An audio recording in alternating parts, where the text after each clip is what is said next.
संघ के नहीं है। संघ को सांप्रदायिक कहने वाले राजनीतिक दल के नेता है। उन्होंने मुझे पूछा कि भागवत साहब, आप लोग सच्चर कमेटी का विरोध क्यों करते हैं? अरे देखिए, भारत के सबके सब मुसलमान हिंदू हैं, कोई अरबस्तान से आया नहीं, स्वभाव से भी हिंदू है। देखिए, मुसलमान बन गए, लेकिन भजन के बिना चैन नहीं पड़ता तो कव्वाली लाई। मूर्ति पूजा की आदत लगी है तो मजार कब्र की पूजा शुरू हो गई। अब उसको अगर ये समझ में आ जाए भारत के मुसलमान को कि हमारी केवल पूजा पद्धति बदली है, वैसे तो हम हिंदू ही है, हिंदू पूर्वजों के वंशज है और हिंदू संस्कृति की विरासत है, हिंदू स्वभाव ही हमको मिला है, तो सारा झगड़ा खत्म हो जाएगा। उसके लिए उनको शिक्षा देनी चाहिए और शिक्षा के लिए सच्चर कमेटी चाहिए। तो आप विरोध क्यों करते हैं? मैंने उसको कहा कि महाराज, आपकी सब बात मुझे पूरी मंजूर है, लेकिन आप ये मुझे मत बताओ, आप ये सब अपने देश के मुसलमानों को समझाओ। जिस दिन वो आपकी बात मान जाएंगे, उस दिन हम सच्चर कमेटी का विरोध करने वाला हमारा प्रस्ताव वापस ले लेंगे। और बात सही है। यहां कौन माइनॉरिटी है भाई? यूनो कहती है कि माइनॉरिटी एथनिक होनी चाहिए, रिलीजियस हो नहीं सकती। तभी हो सकती जब रिलीजियस माइनॉरिटी की संख्या उस रिलीजन के संख्या 5% के अंदर हो। अपने देश में दोनों व्याख्याओं में बैठने वाला कोई माइनॉरिटी नहीं है और सब असमान पूर्वजों का वंशज है और कहीं जाने वाले नहीं है। उनको जीना मरना भारत में ही है। बस एक ही बात है कि इस देश के स्वभाव में जो उदारता है उसको लेना है, मतांतरण बंद करना है, कट्टरपन छोड़ देना है, बाकी मतों के मानने वालों को हीन बताने वाले उनके विचार में जो अंश है उसको निकाल देना है। भारत के पूर्वजों को अपना मानना, भारत के इतिहास को अपना मानना, भारत माता के लिए जीवन है ये मानना। लेकिन ये वो कब मानेंगे?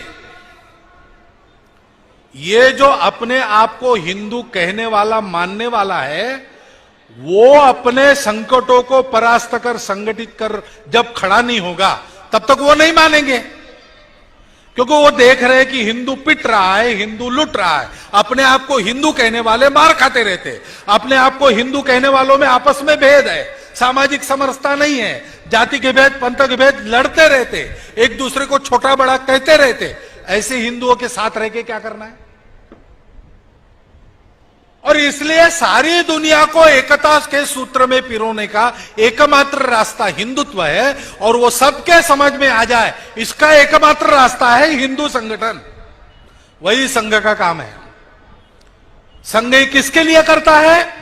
देश और दुनिया के उद्धार के लिए जो एकमात्र उपाय है, वो एकमात्र उपाय कर सकने वाला सामर्थ्य संपन्न, समरसता युक्त, वैभव संपन्न, जिसकी ओर आंख टेढ़ी करके किसी की देखने की हिम्मत न हो, जिसका हाथ इस पर उठे तो उसका हाथ टूट जाए, ऐसी ताकत वाला भारतवर्ष खड़ा करने के लिए यह संघ का काम है। यह संघ का काम नहीं है, ये हमारा आपका सबका काम है, क्योंकि इसी में आपका हमारा सुख निहित है। और इसलिए संघ ये सारे काम करता है और ऐसे कार्यक्रमों में आपको बुलाता है और आपका सहयोग मांगता है। संघ को चुनाव लड़ना नहीं है। आजकल राजनीति के साथ जोड़ के संघ को बहुत देखा जाता है। संघ का राजनीति से कोई संबंध नहीं है। मैं भाग नहीं रहा हूं। संघ को अगर राजनीति करनी है तो संघ अपना मालिक है, संघ को भागने की जरूरत नहीं और किसी पार्टी के पीछे छुपने की जरूरत नहीं। लेकिन संघ को जो काम करना है वो राजनीति से हो नहीं सकता। आज की राजनीति समाज को तोड़ती है और इसलिए अपने जन्म से सोच समझकर सब प्रकार की राजनीति करने की ताकत संगठन और कार्यकर्ताओं की होने के बाद भी संघ जानबूझकर चालू राजनीति, पक्षीय राजनीति, चुनाव की राजनीति से दूर रहता है। अब संघ का सामर्थ्य बन गया है तो राष्ट्रहित में देश की राजनीति चले, ऐसा प्रभाव कभी कभी अपने आप पैदा होता है। अपने आप होता है, कहना नहीं पड़ता कुछ। अगर कोई बल संपन्न सच्छील आदमी जो किसी गुंडे की गुंडागर्दी नहीं सहन करता वो साथ में बैठा है तो दो चार गुंडे आएंगे भी, देख के वो सोचेंगे कि यहां गड़बड़ करेंगे तो मार खाएंगे, चुप बैठो, सभ्य आदमी जैसा बैठो। ये अपने आप होता है, करना नहीं पड़ता। इतना बड़ा स्वयंसेवक वर्ग राष्ट्रीय दृष्टि प्राप्त सारे देश में फैल गया है, तो संघ का एक प्रभाव है।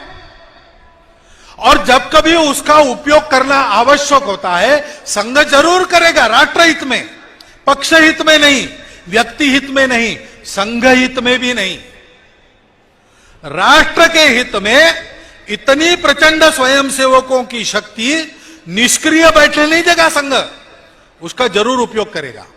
लेकिन संघ को सत्ताकांक्षा नहीं है, संघ को चुनाव लड़ना नहीं है, संघ किसी पार्टी व्यक्ति के पीछे नहीं है, संघ राष्ट्रीय नीतियों के पीछे जरूर है और रहेगा। संघ किसी के विरोध में काम नहीं करता, सर्वेशाम अविरोधेन काम है। ये मुसलमानों की, ईसाइयों के विरोध में काम नहीं, हिंदू हित में काम है। संघ किसी का विरोध नहीं करेगा, किसी को नहीं डराएगा, लेकिन संघ स्वयं भी नहीं डरेगा और हिंदू को किसी को डराने नहीं देगा, हिंदू हित में काम करेगा। संघों को अपने लिए कुछ प्राप्त नहीं करना है,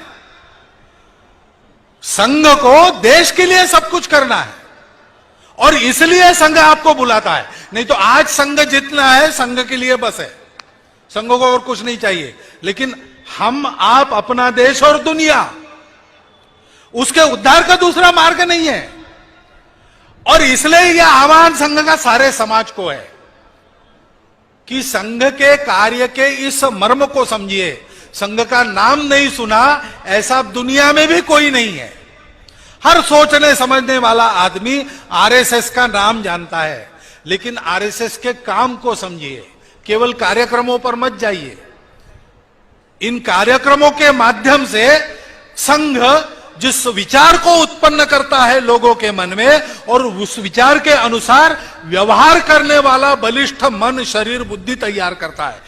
उस मर्म को समझिए और उस मर्म को समझकर संघ के केवल हितैषी बनकर काम नहीं चलेगा। संघ के संस्कार को संघ के कार्यक्रमों में आकर प्रत्यक्ष ग्रहण करते हुए संघ के सहयोगी कार्यकर्ता बनना पड़ेगा। खुला दरवाजा है संघ का, कोई छुपा काम नहीं है, कोई सीक्रेट नहीं है। हाँ, एक फॉर्म है, उसके अनुसार हम चलते हैं। दरवाजा खुला है, मन मर्जी आप आ सकते, मन मर्जी वापिस जा सकते, कोई डिसिप्लिनरी एक्शन वगैरह नहीं है, सब मन मर्जी का काम है। आइए 2 साल देखिए, 2 साल में अगर आपके ध्यान में आ गया कि आज मैंने भाषण में जितनी बातें कही उसमें से एक बात गलत है, तो आपके मर्जी के अनुसार आप बाहर जाने के लिए स्वतंत्र हैं। लेकिन दावे के साथ मैं आपको कहता हूं, पहले साल में आपको इन सब बातों की प्रत्यक्ष अनुभूति संघ में मिलेगी, भाषण नहीं। संघ के कार्यकर्ताओं के, स्वयंसेवकों के व्यवहार से इस बात का प्रत्यक्ष साक्षात्कार आपको मिलेगा। और इसलिए देश दुनिया की समस्याओं का निवारण करने के लिए और स्वयं का जीवन अच्छा बनाने के लिए यह जो आज उपलब्ध दुनिया के लिए एकमात्र रास्ता है, उस रास्ते के सहयोगी पथिक बनने का आह्वान करता हुआ मैं अपने 4 शब्द समाप्त करता हूं। धन्यवाद। सावधान, उत्तिष्ठ, आरम।